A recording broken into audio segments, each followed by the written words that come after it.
총선 빅매치. 자, 오늘은 총선이 오늘로써 9일 앞으로 다가왔습니다. 이제 한 자릿수 똑딱똑딱 카운트다운. 이재명 악어의 눈물, 한동훈 쓰레기 같은 말. 오늘의 총선 빅매치인데요. 이 대표가 여당의 이른바 읍소 전략의 악어의 눈물이라고 비판했습니다. 들어보시겠습니다.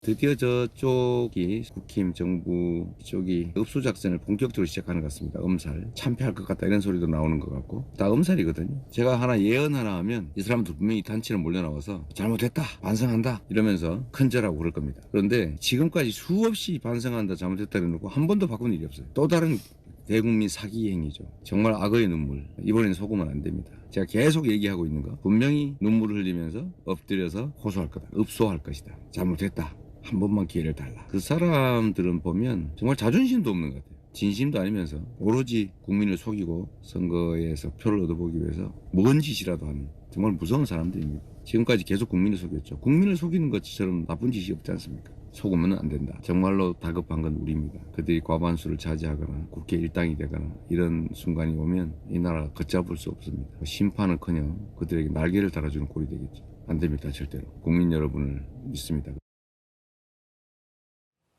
이 대표는 이걸 악어의 눈물이다, 속지 말라, 우리가 다급하다라고 하고 있습니다. 한때 민주당 일각에서 200석 얘기도 나왔고 이해찬 전 대표는 승리의 김이 모락모락 우리 쪽에서 나고 있다라는 얘기들이 굉장히 많았는데 이 대표는 이것과 결을 달리 아니다, 우리가 급하다라는 이야기를 하는 겁니다. 속지 말라, 악어의 눈물이다라고 얘기를 하고 있는데요. 악어의 눈물, 김영주 의원님, 이거 어떤 뜻으로 이 대표가 한 거죠? 글쎄요, 지금 이제 민주당 200석을 한다, 우리 100석도 안 된다, 이러한 부분에 대해서 사실 그렇지 않다라고 하는 얘기인 것 같고 또 그걸 통해서 보수 결집을 노리는 부분이다라는 거고 또 실질적으로 이제 지금 여러 가지 그야말로 총선을 코앞에 둔 여러 가지 공약들, 제안들이 얼마나 진정성이 있냐 이제 그런 부분입니다. 이제 그런데 실제로 보면 판세야 이럴 수도 있고 저럴 수도 있고 내일 또 확 바뀔 수도 있는 부분. 판세 언제든지 바뀔 수 있다. 바뀔 수 있는 부분인데 저는 이재명 대표 입장에서도 정말로 이번 선거에서 압도적 우세를 하고 윤석열 정부를 심판하려 그러면 심판의 주체가 되는 민주당 후보가 올바라야 돼요. 지금 여기서 문제가 생기는 거예요, 사실은. 그러니까 양문숙 후보, 양분함 후보를 내세워놓고 윤석열 대통령, 윤 정권 심판하자. 그런 얘기가 할 수가 없게 돼 있는 상황이에요.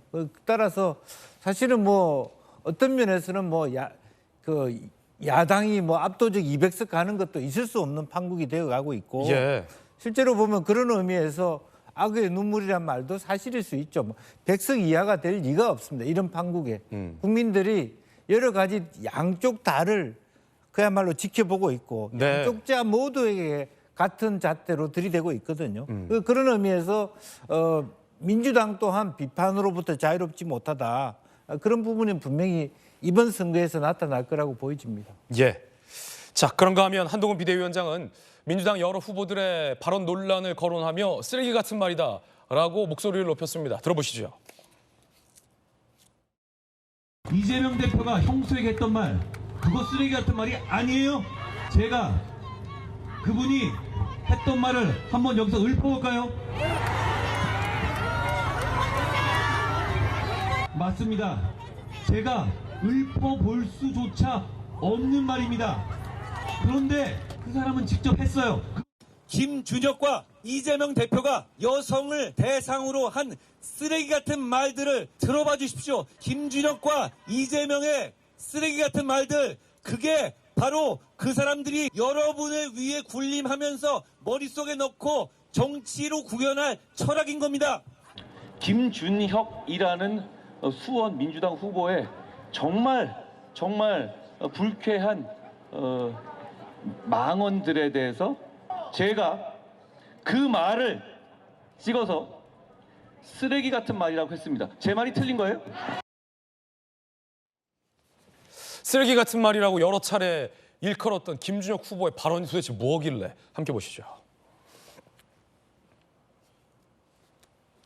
그중에 몇 가지만 조금 소개를 해드리면 김준혁 후보, 민주당에서 경기 수원정 후보 박광온 의원을 꺾고 공천을 받았죠.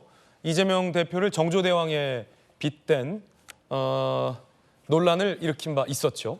박정희 역시 일제강점기에 정신대, 종군 위안부를 상대로 성관계했을 것이다 라는 취지의 발언을 여러 차례 이야기한 것이 드러났습니다.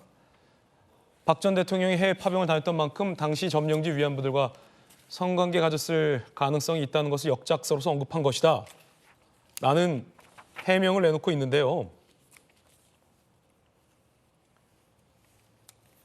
오늘 한 보도에 따르면 이 김준혁 후보가 박정희와 최태민이 XX 파트너다 라는 발언이 했던 것으로도 드러나고 있습니다.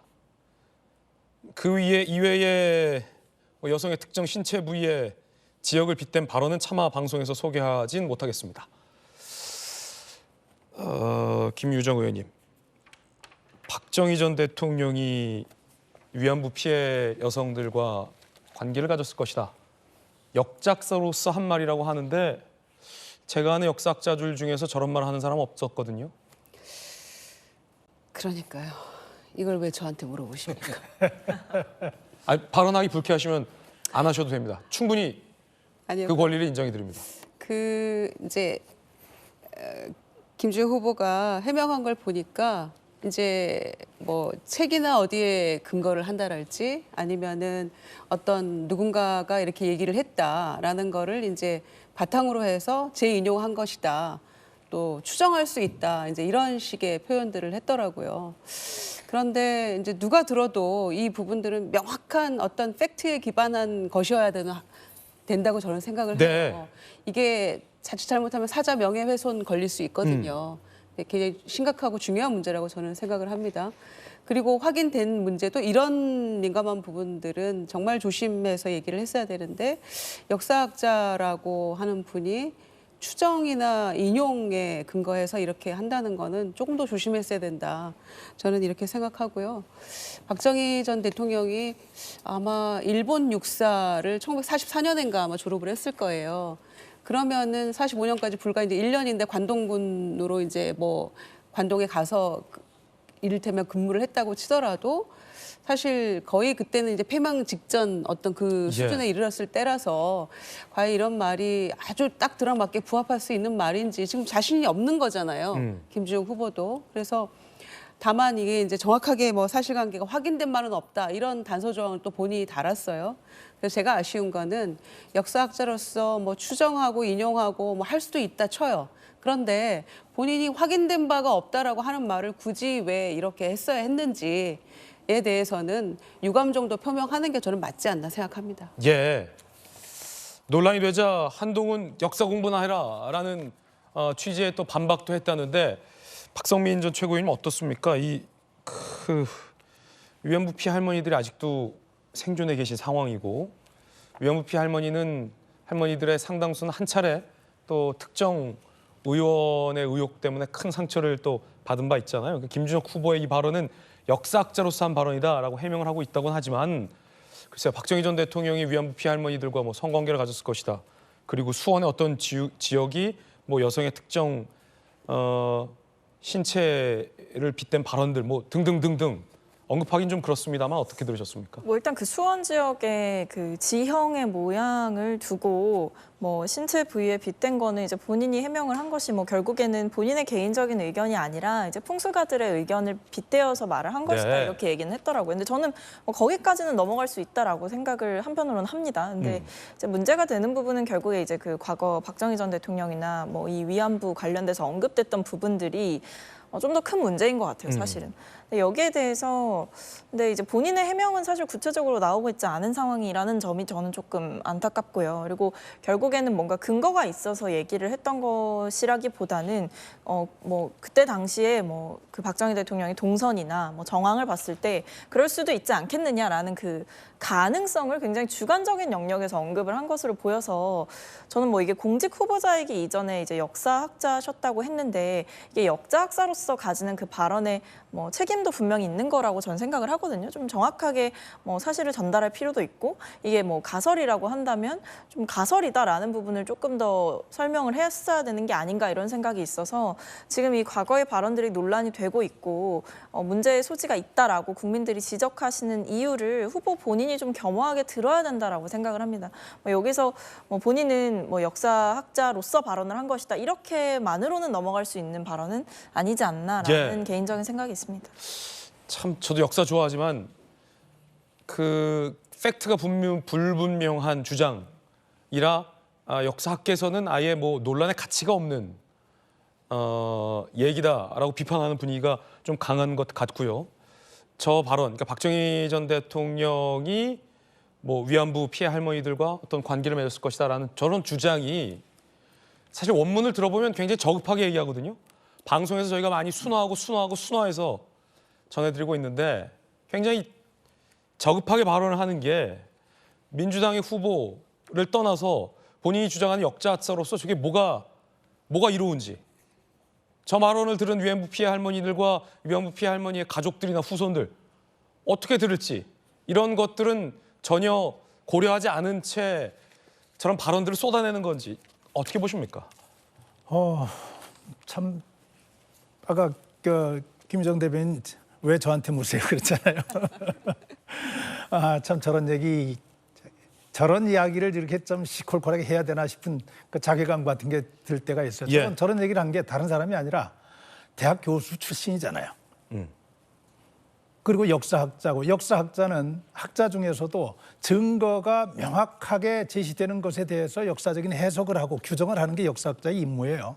그런데 가설, 그럴 것이다, 추정 누구한테 들은 얘기다, 학자로 할 수 있는 얘기 아니죠. 저는 이런 얘기 들으면은 참 뜨악한 게 저분 머릿속에 그게 있기 때문에 그렇거든요. 박정희 전 대통령 그 사람은 정말 나쁜 사람이야. 정말 우리가 인정할 수 없는 독재자였어. 뭐 안 좋은 얘기들이 머릿속에 또 마음속에 다 담겨 있다 보니까 그냥 무의식적으로 나오는 거거든요. 말이 중요한 것이 마음속에 담겨 있는 것이 자기도 모르는 사이에 나오는 것인데 저런 의식을 가지고 학생들에게 그동안 어떻게 강의를 해왔을지 우리 현대사에 대해서 학생들에게 전 지도자들을 어떻게 얘기했을지 우리 위안부의 역사에 대해서 어떻게 얘기했을지 이 생각하면 정말 목을 송연해집니다. 학생들 대상으로.